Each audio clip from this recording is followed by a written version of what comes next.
So what we want to do is we want to go into the Youth Services Center once a week for 2 hours for 10 weeks. And so we want to go in and practice theater games and exercises, because when we do that, there are certain skills that we are building.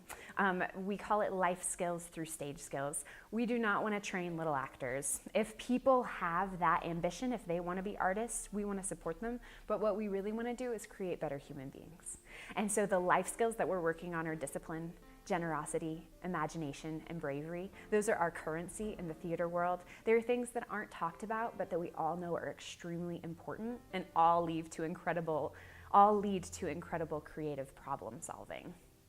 So the reason why it's important for me and for Duke City Repertory Theater to do this here in Albuquerque is that I've seen the success of a program like this. I worked at the Highlands Juvenile Detention Center in Bristol, Virginia, and I created a program very similarly structured to this. We were doing theatrical storytelling with games and exercises. I was in there once a week. What happened was unexpected and really beautiful, because it was things that were difficult for them, like eye contact or awareness of their body and their voice. Not only did they develop those skills, but they started to teach them to one another when I left the building. Things like we would play a game where you pull out of your pocket a red rubber ball, and it's an imaginary red rubber ball. You can turn it into whatever you want and throw it up in the air and catch it and bring it down into a grain of sand. One kid who happened to push the boundaries lots and lots and lots, he was in solitary confinement quite a bit, and he told me that instead of just sitting there staring at the wall, he would pull out his red rubber ball and bounce it against the wall for hours.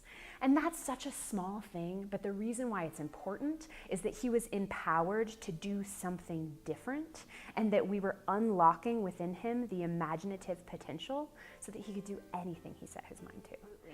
So there is statistical research that when at-risk youth are exposed to the arts, there are 3 big things that happen. One is that they have more overall academic achievement. The second is they start to set higher career goals for themselves, not necessarily as actors, but as doctors and lawyers and clergy and who knows. And the third is that they become more civically engaged. Whether it's in student government or they start to vote or volunteer, exposure to the arts lends itself to civic engagement.